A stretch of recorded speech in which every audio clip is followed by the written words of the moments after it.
Okay. Okay, we're going to learn. Hello, everybody. Okay. Hello. Hi, how are you? Okay. Hope you had a nice Shabbos, everybody. And we have a beautiful Gemaras today. I mean, memorable Gemaras. And it's Daf Samach Zayin in Masechta Kesubos. And we will begin about, I would say, like 18 lines from the bottom of Samach Vav Omid Beis. Yeah. Okay, so I'm going to make it a little bit bigger. So this is just a side story about, we're talking about dowries. And we're going to learn that there's a chiyuv for a father to supply a dowry for his daughter. Okay, there's a chiyuv to supply a dowry for his daughter. Hi, Louis, we're just beginning. From Samach Vav Amid Beis, about 18 lines to the bottom. Samach Vav. Tanu Rabbanan, the rabbis taught. Maaseh b'Rabbi Yochanan ben Zakkai. There was a story about Rabbi Yochanan ben Zakkai. Shoyerochiv al hachamor. He was riding a donkey. V'hoyotzei mirushalayim. He was leaving Jerusalem. V'hoyu talmidim mahalachin acharav. And his talmidim were following. Rabbi Yochanan was riding a donkey, and the talmidim, the students, were walking behind him.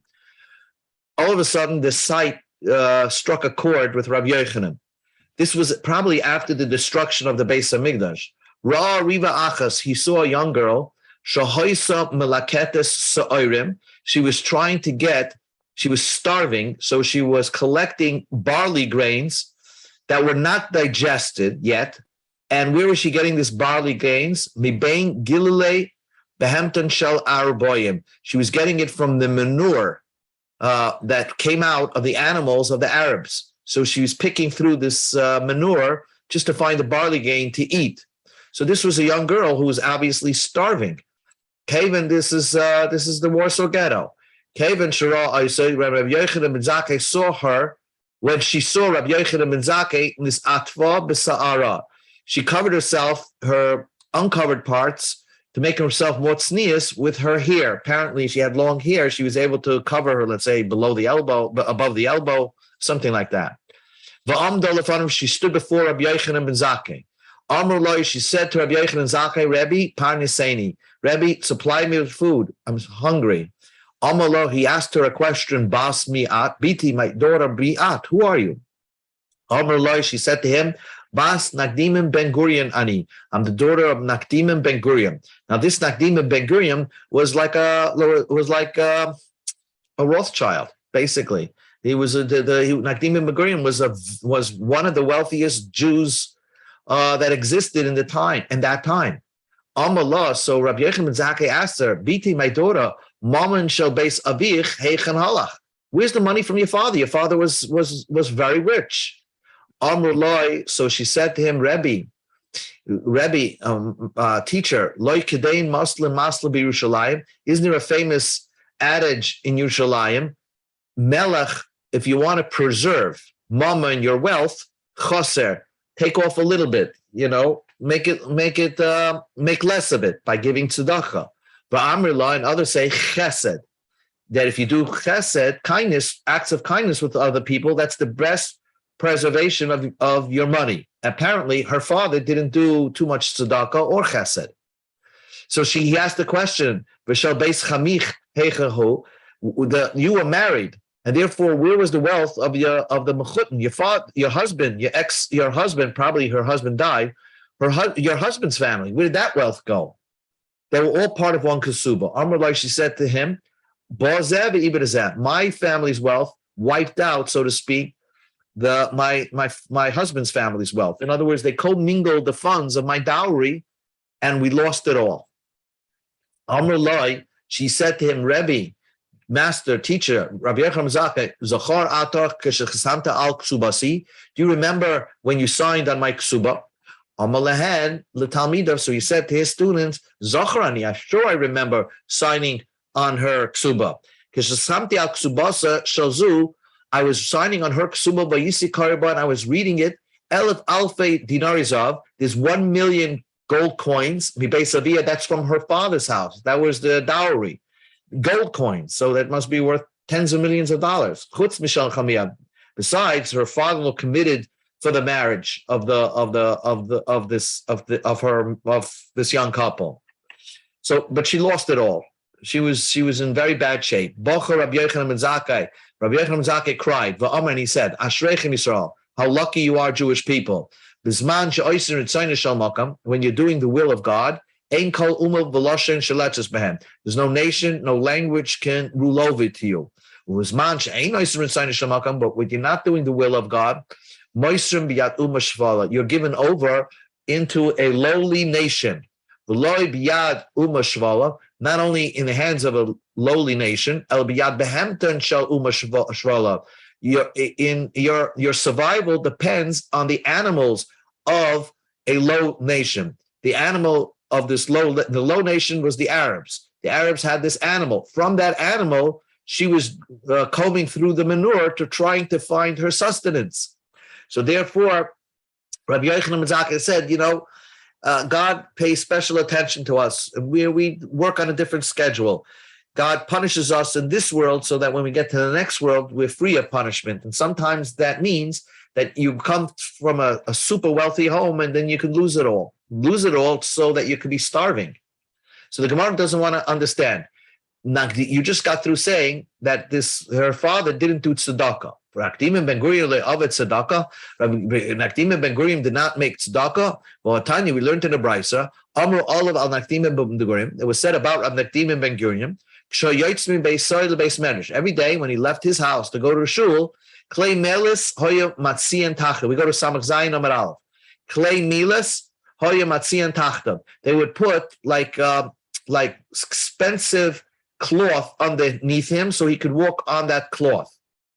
And what did they do? So that itself was unusual. Uboyin aniyim, but poor people would come after he stepped on it. They would fold it from behind him and probably sell it, and they would have money. So he did. Apparently, he was concerned to give tzedakah, and he did give poor people the opportunity to make money by folding up, the cloth that he walked on. So the Gemara says, yes, he gave tzedakah, but it was a different type of tzedakah. He gave tzedakah, but he was looking for the honor. And, he wanted the honor of people, waiting for him as he walked through the streets. And therefore, that tzedakah has a detrimental effect. That you don't have the merit of that kind of tzedakah. The Ibai is saying, if you want, I could answer you. You're right. He did tzedakah, but like as much as he had and what he owned, he didn't perform the tzedakah according to his means. Like people say, lefum gamla, depending on the kamla, shichana is the load. So therefore, he was a wealthy person, but he could have given more. Tanya, we learned in the Brisa. Omer Rab Elazar bar Rab Tzadok. Rab Elazar bar Rab Tzadok said, he commented on this family. Arab and Achama, I hope I never see Mashiach if what I'm saying is not true. If I didn't see this girl from this family of Nakdim and Ben Gurion, that they became and lost all their wealth, she would collect barley grains, mibain talfei susim, from the hooves of horses. She would go to a horse, pick up its leg, and try to pick out a barley grain that the horse got stuck in the hoof of this horse, so she could have something to eat. Krasiya Allah, and I called upon her mikrazeh. If you don't know, you beautiful woman, where to find food, go out in the foot of sheep, and shepherd your gidiyasayach. What does gidiyasayach mean? Al tikri diyasayach el gidiyasayach, and shepherd your body. In other words, to sustain yourself, go look in the hooves of animals, and you'll find food to eat. So again, he was also commenting on this shock of the most famous person of their times, the richest famous people of their times lost all their wealth after the destruction of the Beis HaMikdash. Amar Rav Shemin bar Abba Amar Rabbi Yochanan, New Gemara. We learned in the Mishnah, and let me recap, that there are two types of items that a girl can bring into the marriage. One type of item is if the father of the girl said, here's $100,000 to the as dowry money, and what's the husband supposed to do with it is invest it. and he will make money. But the idea was that if he died or if he gave her a divorce, he has to guarantee that he's giving her $100,000 back. That's called money that he could use for investments. So the Mishnah said that if she brought in $100,000, when he gives her back, he has to give a third more, because it's like a closing costs, closing fees, and he's sort of getting a free loan throughout their marriage. So therefore, there's like a closing fee that when he has to return that money back in case there's a ksuba, in case there's a death. So then he has to give a third more back to the woman. That's because he got free money to invest. But what happens if she brought into the family like an automobile, or let's say a silver goblet, like a becher? So then, no matter what it's worth, he has to give back. That's part of the ksuba. That was her dowry. Since it's being used, you assess it as a third. You assess it as a third less. So I'm sorry. So you take off of what it's worth.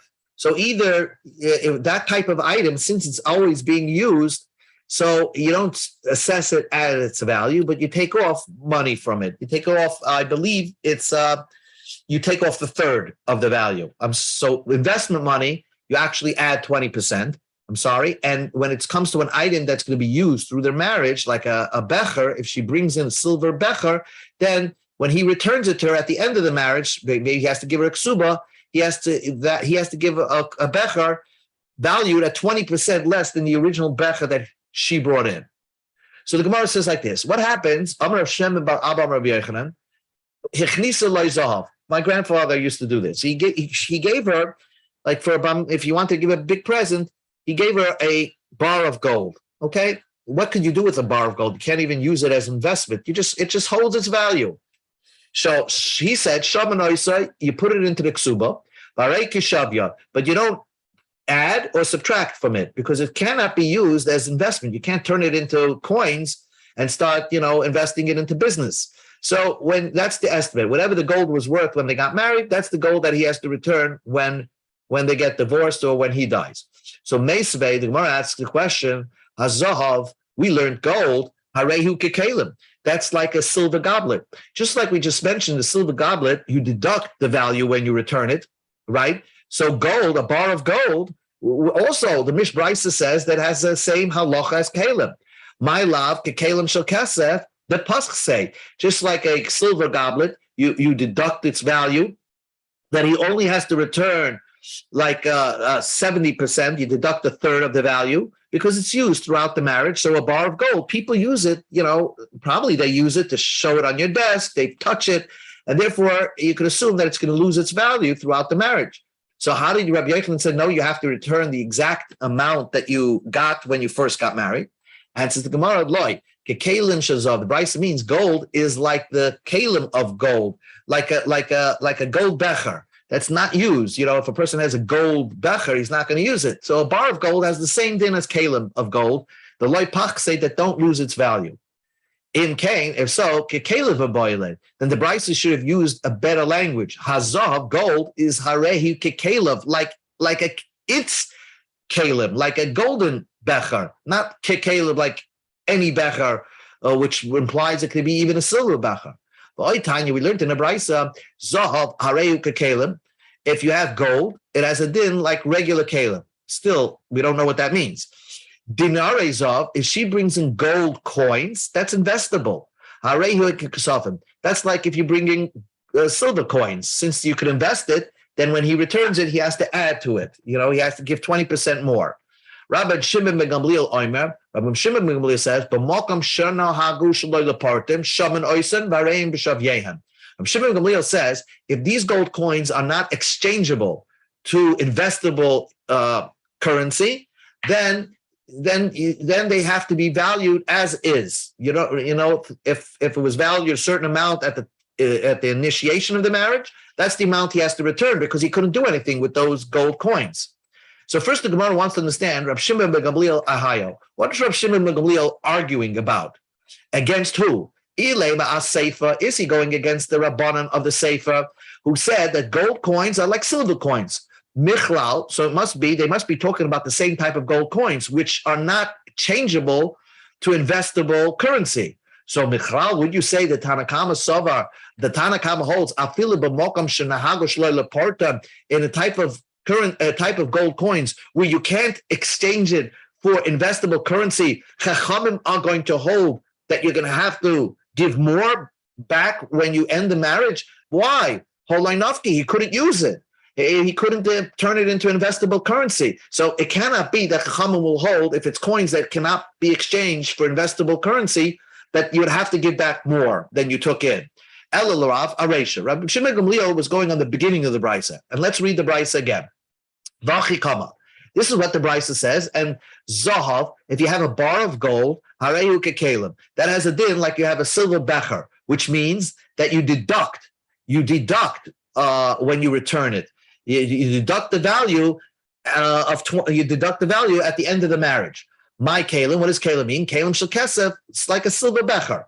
Rab Shimon ben Gamliel Omer, Rab Shimon ben Gamliel says, a bar of gold, harehu kidinarin shalzav, are like a regular gold coins, b'mokum shnagel shlei lepartim, like a regular gold coins that you can't exchange into currency. So it seems that the Tanakama holds that with a gold bar, since it cannot be exchanged into currency, you deduct the value when you actually return it, because people use it as a paperweight or you show it off, so it gets rubbed out. So how could Rav Shimon say, no, gold bar is the same value? Answers the Gemara, loy. Really, Rav Shimon ben Gamliel is going on the end of the brisa. Really, a gold bar is like a gold becher, it doesn't lose its value. Gold coins, there's a machlokes. To turn a gold coin into proper currency that you could invest it, there you'll have to go to maybe one currency changer who can do it. You can find somebody, but it takes a huge effort to do so. This is the machlokes between Rav Shimon ben Gamliel and the Chachamim. Marsava, others hold kivam denafki, since you could eventually turn it into investable currency. Yes, it takes a big effort to find somebody who's going to exchange it to investable currency. You have to add to it, because at the end of the day, you could take these gold coins and make it into investable currency, and the husband will have what to invest and make money from. Umar Sova, but Shimon ben Gamliel holds, since you have to, it's a big struggle to turn it into investable currency, very, very hard. Therefore, it's not appraised more than it should be, and therefore, when the husband has to return it, it's just the value. It doesn't have to give an extra 20% more. The Ibai same, if you want, I can tell you. Cool, Reb Shimon Gamliel. The whole brisa is Reb Shimon Gamliel, because the brisa is missing a few words, but this will make it all sense. Zohav hareyu kekelim. A regular bar of gold is like a regular kalim, like a gold becher. It doesn't lose its value. The niarizov, if it's gold coins, which you could exchange to currency, that's like silver coins. When do we say gold coins are like silver coins? If you could exchange it into currency. If it's a place where you can't exchange it into currency, you evaluate them. You keep it at the same value. Since you can't exchange it into currency, so what is gold coins used for? It's you put it in a showcase, but you can't really use it as investable income, as investable money. So that's why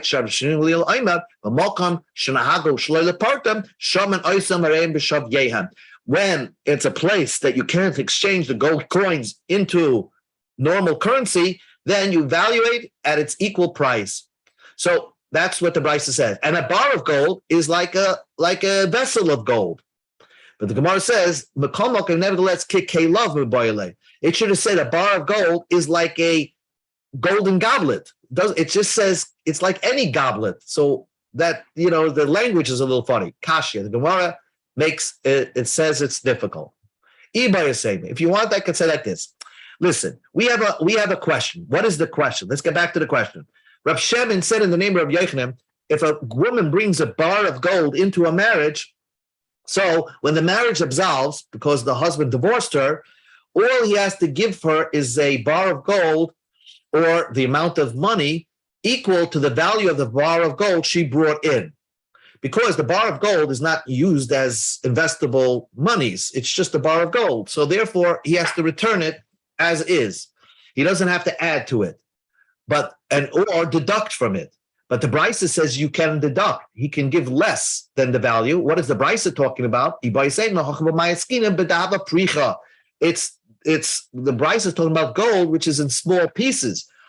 A gold which is in small pieces lose its value because you're using it more, you're touching it more, and therefore you don't have to return the exact value that you got in at the initiation of the marriage. If it's granules of gold, it's gold powder. So again, gold powder, you probably lost a drop of the powder, showing it to people throughout the marriage. So therefore, when it comes time to return it at the end of the marriage, let's say he died from the estate or if he got divorced, he can return less.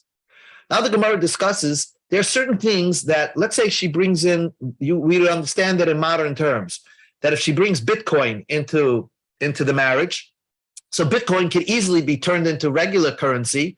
So therefore, that has a din like regular monies that, he has to return more at the end of the marriage. So the Gemara gives you a couple of things that were like Bitcoin in their time. Amar Abyane, if she brings in Besamen Shem Antruchia into the marriage, spices from Greece, and that's as if she brought in monies. So you have to give her more when you end the marriage. That's like investable things that can be turned into currency, although they themselves are not, currency, but it's easily turned into currency. Maybe like an exotic car would be something like that. If she brought in Arabian camels, she collects the more. When she finally collects her ksuba, she can collect more than the value of camels that she brought in, 20% more. Omar Abashi Rapapi said, Hani Taisve de Bei Mukse, these robes of Bei Mukse are also expensive robe. Isha Goyishva Parnamehem, she gets more. That's also like currency. Omar Rapapi said, Hanisaki Deroidya, you have these bags from Deroidya, the Ashle de Kamchanya, these ropes from Kamchinya. These were type of items which were so marketable and so, you could go on eBay and turn it right away into currency. Isha Goiva Pardamehan. So it's almost as if she brought in cash into the marriage, and therefore it's like he got a free money to invest. Therefore, when he ends the marriage, he has to give her 20% more. One more. Amar Rava said, Mereish Hava Amina. In the beginning, I used to thought, now, a woman is supposed to only collect her suba when her husband dies from real estate, right? She can't say, I'm going to collect, expensive furniture for my suba. She only collects it from real estate. So Rava thought, I used to think, these bags from mechuzah, maybe they were like money bags that like a very expensive pocketbooks. And, the Isha Gaiva Parnaman, that a woman could collect her ksuba from them because you don't need, it's like she would want that. She may not want real estate. She would want like a Hermes bag. And that could be good for her ksuba. These type of women from mechuzah, they like Hermes bags. My tama asmaktaya layu. They rely on it. They're okay if you give them a special bag as their ksuba. But then I observed, Rabba says, came in the Chazeh, when I observed that women who collected these bags for their ksuba, the shaklule, they would go ahead, the nafke, they would like sell it. And then they turn it into money. And then when they find a piece of real estate, they would buy it. So they were more secure in real estate than a Hermes bag. Amina, I said, then it's not a good place for you to collect your ksuba. Asmachtayu a'arahu, that they're really relying on real estate and nothing else. So a woman should not be collecting from the estate of the Yisayimim anything but karka for real estate for her ksuba. New Mishnah. The Mishnah at the end of Samach Zayin Amar Al says, we know there's an obligation in a smachta, but that a father has to supply his daughter with a dowry. So our Mishnah is discussing what a guy who's poor, what's the minimum dowry she should give for his wife, for his daughter? Hamasi is bitay stam, lo yifchas lo mechamishim zuz. He has to give nothing less than 50 zuz for her dowry. That's enough money for her to buy clothing for 1 year. Now, what happens? He's so poor, pasek lachnisa arumo, or maybe he's not poor, but he's just hiding his wealth. And he gave up, and he told his new son-in-law, future son-in-law, at the engagement, that I'm not providing her with any clothing. So now, when a woman gets married, part of the ksuba is that the husband has to supply clothing. So this husband is not yet married to her. The husband shouldn't say, when I finally marry her, then I will, provide for clothing. But I'm just engaged to this girl. No. You have to provide her with clothing while she's still in her father's house, because it's not proper that she should come to the marriage without any clothing. The Chain says the Mishnah, the Gaboyim of Tzedakah that are trying to marry off an orphan girl, they have to take from the Tzedakah and even borrow from the Tzedakah if the Tzedakah doesn't have 50 zuz and give it for her as a dowry for her marriage. But if there's a lot of money in the tzedakah box, you give her more according to her honor of where she came from. So that's the halacha of a yesayma that's getting married from the community funds. Amar Abaya, the Gemara says, Abaya said, Chamishim zuzei pshite. It doesn't mean 50 zuz like 50 gold coins. It's the 50 zuz of Medina coins, which was Medina coins were like 1/8 of the normal coins. So the Gemara says, since the end of the Mishnah says that if there's money in the pushka, if there's money in the coffers of the tzedakah, they have to give her according to the honor. My kiss, what is the kiss? The pushka of tzedakah. You have to give her 50 like real gold coins, real silver coins. Do you give her so much? When we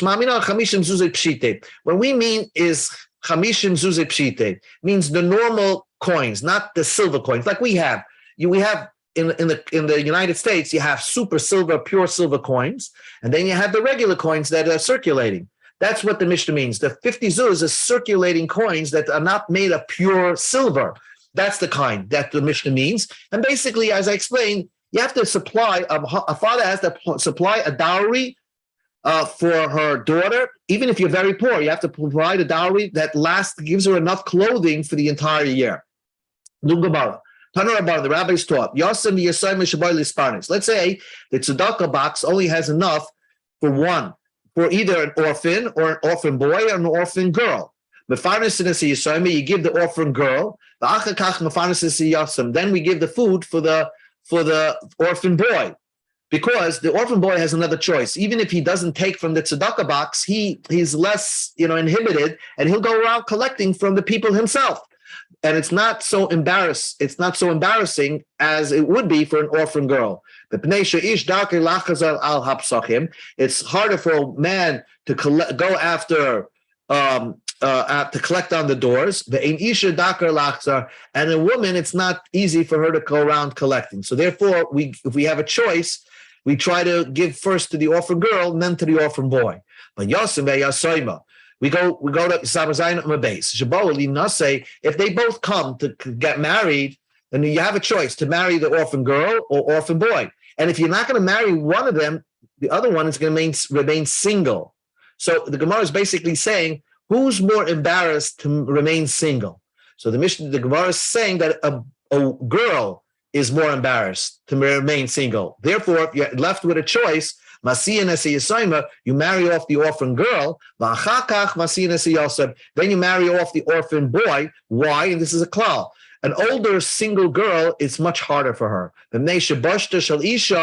embarrassment, the shame of a woman who's not married, Meruba, is more mishal ish from a man that's not married. So if the tzedakah has to make these difficult choices, they should use the funds to marry off the orphan girl before they marry off the orphan boy. If an orphan comes to marry, and the tzedakah now needs to set him up for marriage, you don't just make the chasana. You rent him an apartment, and then you get him a bed. like a bedroom set. V'chol kli tashmaisha, and you get him all his furniture and dishes that he's going to need. Once you get him an apartment, then isha, then you find a wife for him. First, give him, where to move into. Shenema, when the Torah describes the tzedakah, the Torah describes give tzedakah to a poor person. You have to give him enough of what he's missing. Means what he's missing, bias. That refers to you have to find him an apartment. What he's missing, mita v'shulchan, a bed and a table. Loi, part of the tzedakah is to be a shadchan for him. Zu isha, you have to find him a wife. How do you know loi refers to an isha? When the Torah describes in the creation of woman, that God says about to Adam, I'm going to make for him a helper that will be opposite him or beside him. So loi refers to, the word loi refers to getting somebody married. So therefore, part of the mitzvah of tzedakah is also to be a shadchan, which is good, important, that if a person doesn't have the funds to do tzedakah, that you do have the ability to come up with creative ideas to get the boys married. So we learn you have to give a poor person what he's missing. So what are you darshan from that? All of the parnasa, you have to get him the sustenance. The all of the ashrei, but you're not commanded to make this poor person like a wealthy guy. But some people are missing things. In other words, in their previous life or their previous time of their life, they were rich people and they fell on hard times. And not everybody knows that. So then part of the mitzvah of tzedakah is to keep them on their financial status that they're used to. So sometimes that can mean you have to, part of the tzedakah is not just food, but afilu sus nirkav. To get him a horse to ride on, the Eved Loretz Lefanov, or a slave to run before him, to call that he's coming. I hear you, so-and-so is coming, even though which normal person would need something like that. But if we're dealing with a person who lost his wealth, and not everybody knows about it, so then part of the mitzvah tzedakah would require you to keep him under the financial status that he was used to. The Gemara says, Amr Olav al Hillel HaZaken, it was said about Hillel HaZaken, Shalakach la'ani ben Toivin, he bought for an ani that was one time rich, Echet sus lichrogavalav, a horse to ride for him, the Eved Loretz Lefanav, and he got him a servant to run before him.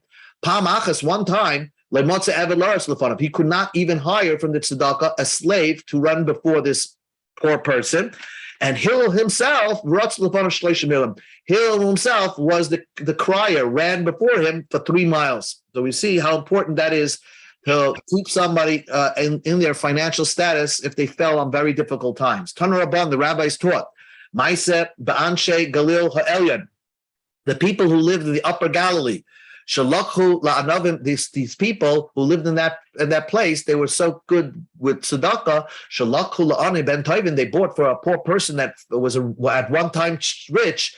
Echad mitzipare litra basa b'chol yoyim. They got him a liter of meat every day. A liter of meat is like a little bit of meat. So the Gemara says, if that's the story, litra basa my ravusa, they get him a little piece of meat every day. What's the novelty of that tzedakah? The Bryce is telling you they did a novel thing in tzedakah.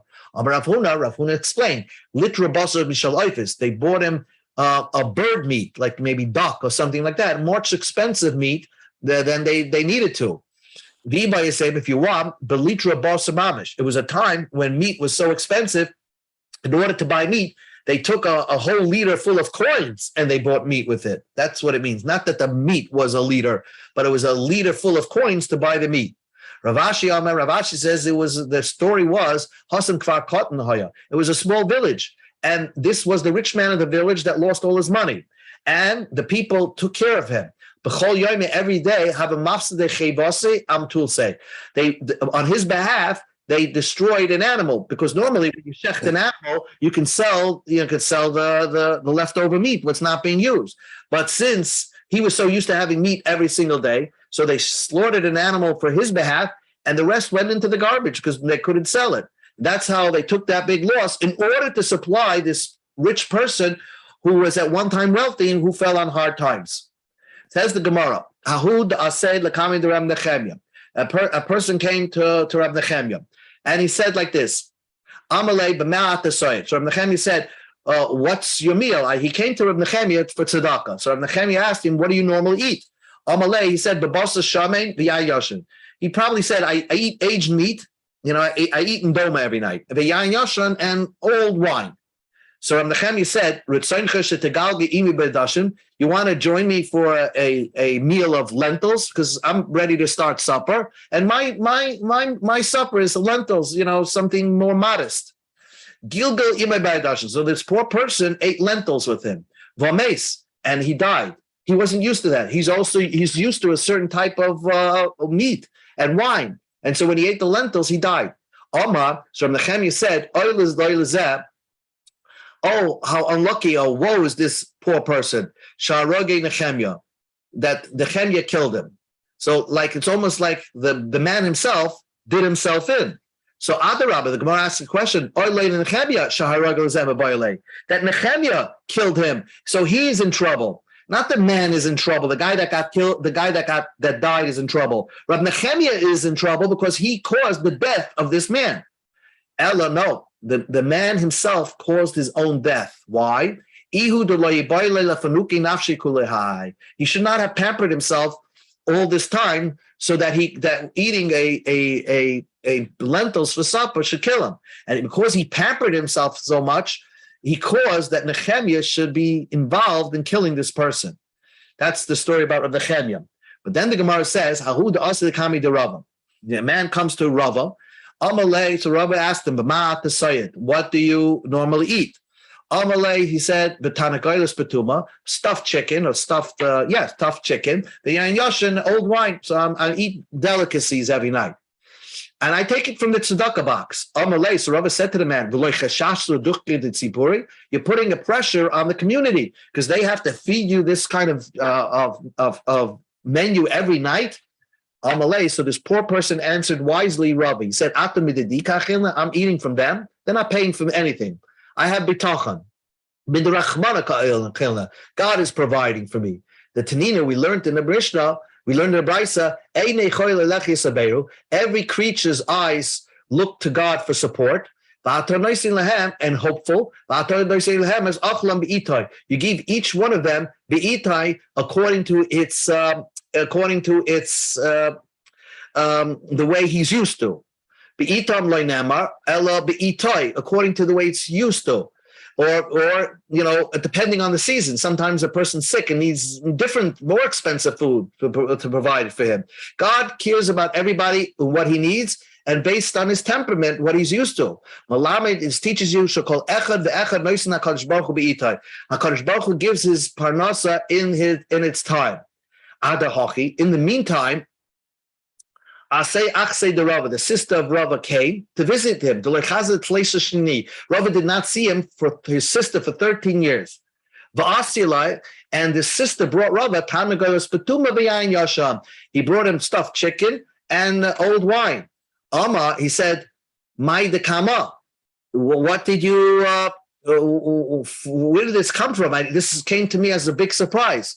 And then finally he said, Amalei. So Rava said to the poor person, Nanesi lecha, I spoke too much. Kumechol, this food was meant for you. So Rava, so to speak, learned the midah bitachon that God provides. If you really need something and your temperament really needs something, God will provide it. It's not chisar in parnasa. That's part of the interpretation. Okay, so you know what? We will stop over here by Tana Rabbanan. Okay, and we'll take on to more stories about tzedakah and get into the other daf Bez Hashem tomorrow. Thank you. Okay. Good enough. Thank you. Okay, very good. Good night, everybody.